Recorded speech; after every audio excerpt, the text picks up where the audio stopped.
เอาเลยหุ่นเจ็บลุตุกตักกาละกันกับชิ้นสักโดนนะจะมีกัมเมนกัมเมราเพจุนีละมาเอาวางเงี้ยนินพอเดี๋ยวพูดไม่เถียงพูดในใส่สปอตติ้งสกอปที่เหมือนจะเฟียปังอะไรมาไม่ตัดสมงานกาปังอ่ะอัดตูเลยกันสวยเจ้าป่าไม่โดนเนี่ยได้หน้าเขาก็ดูแล้วน่าชันเต็มหมดก็ปั๊มจอดริมเจ้าวางนี้ตาปังอ่ะสิ่งที่ทำอะไรก็มาแล้วจุเชื่อมเราคุณกันจ้างตักๆให้เราก็ตี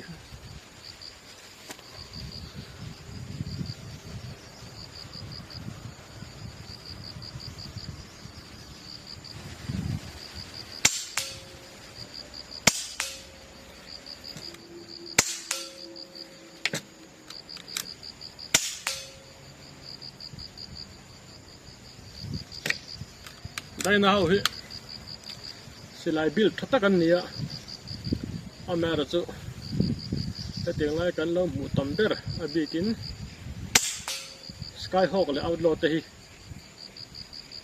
มาปูขันเก็บเป็นกอลชีนกับปลาปูขันเองนะวะกันขัดเลยจะได้เรงอ่ะกันดูแล้วเนี่ยเอ็มจุregulator สุดสัลตุกีตัวนี้ไม่ได้พอไม่ตัดสมนิปังอาจนวันฮอลเดอร์ทอยลุตตากันมุ้งกัดสลักกระดพอซะไม่ตัดสมงาติเวลครบซ้อนเชตาregulatorที่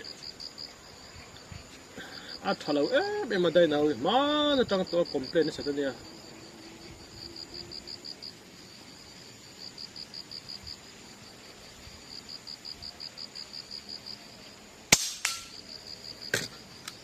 ขันตัดเข้าตามแต่จอนี่ปล่อยวักเราไม่เทียได้มินก็หาปอดำตัวมาจนทะเลเล็กตัว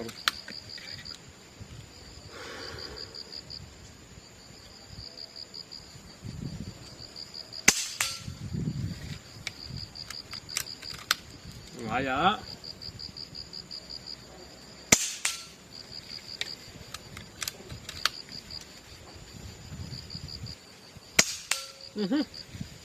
ข้าจู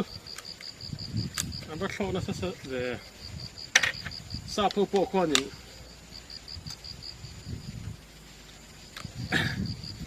กูเลยตัวที่เสียแล้วสักไหม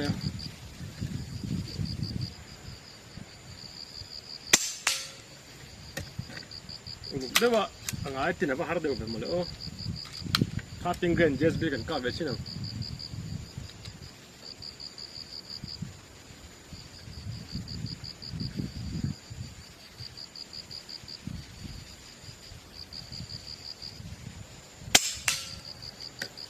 มาปนตู้นล้อช้ำกันในตัวนั้นมีพอให้กันหัวเงินค่ะตัวนั้นก็กาสตาร์เจ็กรุ๊ปพอค่ะเอาไปกันหน้าสางอ่ะไว้นี่นะไว้ถุงนะไว้ลีนะจิมนี่ตัวก็กาลคอมมาเอาไว้งานน่าชอบเลยตาข้าเตียงจีกันดูเลยต่อชัดแล้ววางไงตาอาหมูเป็กชัวอันที่อาทิตย์เช่นชัวค่ะสุนัขสัลตุกมั้งอีกเมียงโอ้เสร็จเทมอสมจงินซาพูน่ะรูปนี้ตัวคลิปอันเตียงข้าเนี่ยไม่มั้งจานะไม่จะกลับไตละถ้าเอ็มเสละจานะดักฟังกันตัวจริงอ่ะกลับเลยพวกบิละไว้ขัดไว้เนี่ยมาไว้ทุ่มมาไว้จู่เปลี่ยนตาข้าเตียงจะเข้ามาถิ่นตา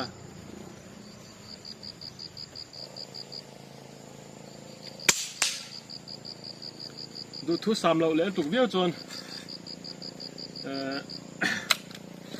ไว้ขัดจุกันห้องอ่ะ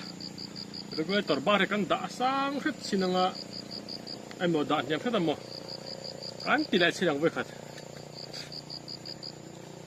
มันไงตัวที่ไอ้นี่อัดทะเลที่ก็ตีได้ตัวก็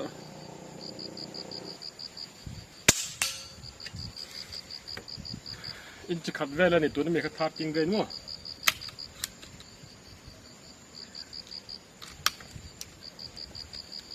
ได้นะเอาโลเลยสกายฮอคที่มันจะมันมินเปสละ PX กันเลยกับบอดี้เด้ง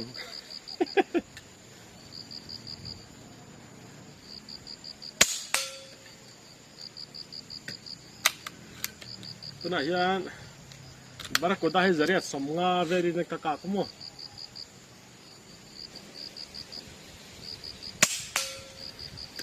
ถ้ากินเกรนให้จนอาเซียเวียวะถ้าคุยหมดได้ละจุก็อย่างอมโลสิลัดเขาเนี่ยไม่เอากรุ๊ปพิเศษเราเจ้านี่พุ่น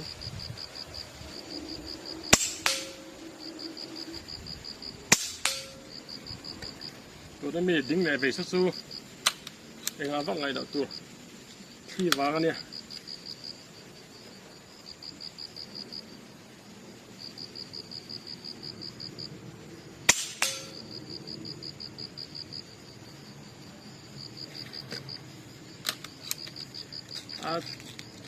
เชลตุกจองแล้วว่าให้มีสปอตเดนสกอพี่ก็ว่าผมทุ่มก็ได้อามาเราช่วงนี้จังช่วงหลังเจ้าเลยจวลโดนนะ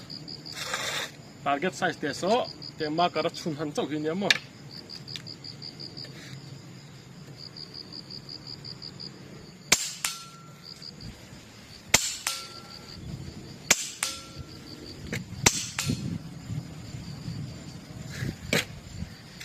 ยังไงน้ำเลย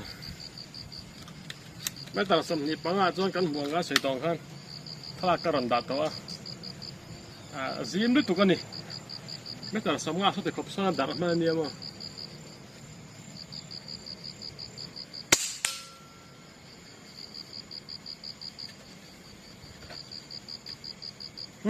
กันบ้าง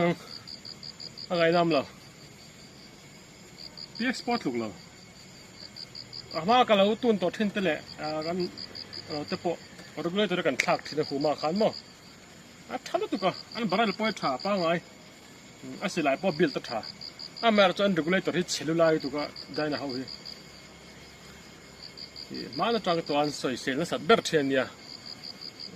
สาระมาเดปออันคอมเพลนส์มารูกเลยตัวนี้ส่วนเดปอโซ่ทักทิ้งกันก็กัดตัวสุดฮันตาร์นี่ละapoi nam chona wa regulator suna sai na fa em chu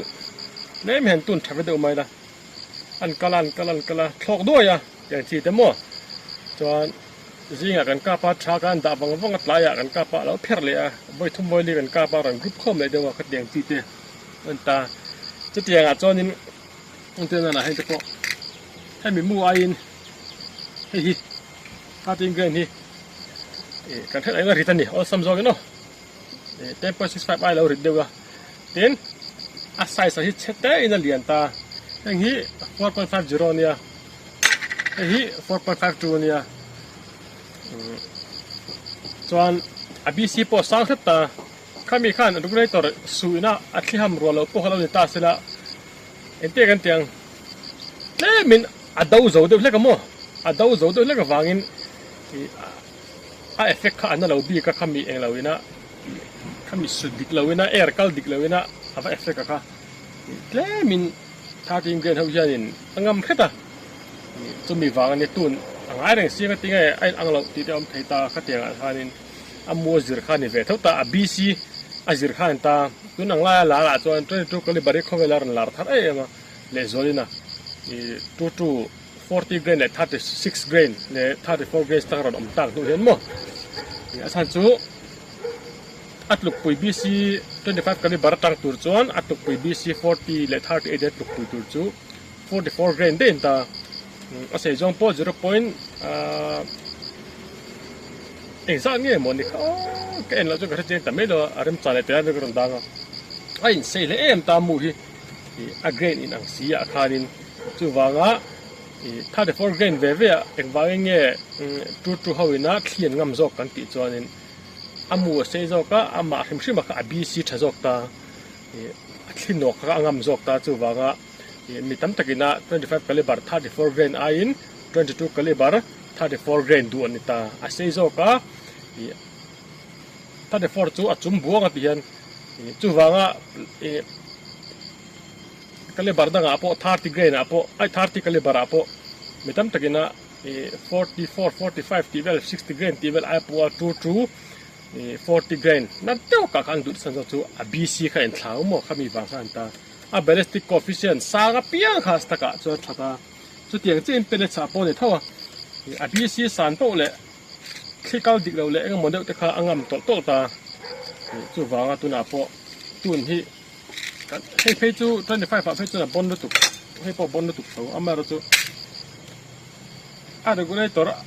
hei a regulate that mi lo wangin a su na sa wangin metar som nga chon kha man tla lo chon deuh der me ama chu 30 grain he chu 13.43 grain chu i aman tlak ve pa ngai so thowa in chi khat velen ta metar som nga in chi khat chu an ting nan chon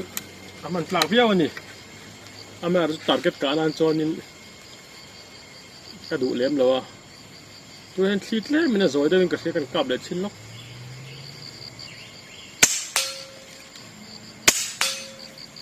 min du saka lo thir ve tang tang thin ta video siam lo chung chung kan siam in lo thira video kan upload kha de phe chon ko chapate tin ko la te po ting ei ko upload kha ve pe nang tia alo om mi lo ngai tu sak ve sang sama sen khan tu son thlit le me na zia de wa so thar tim gen chu a zia nu tu ko ni asot kang uiwak lo chonin thil pakhat ben skyhawk hianin 13 grain hi zare somli zare somnga ti verin a bon du ko ni mo mana khanin ka en kol vok to ka ti kol vok ko ha zia lu tu ko ni poni so kan honga dokal siam ka tuma thirin karen ron thima chu milai chu karon chu athian karon tilok ania mania pol karon siam po kha rem changa karon ti chho don nia poni second in sek felanga ko honga nagan ba thok char char don ni chu tok phodang o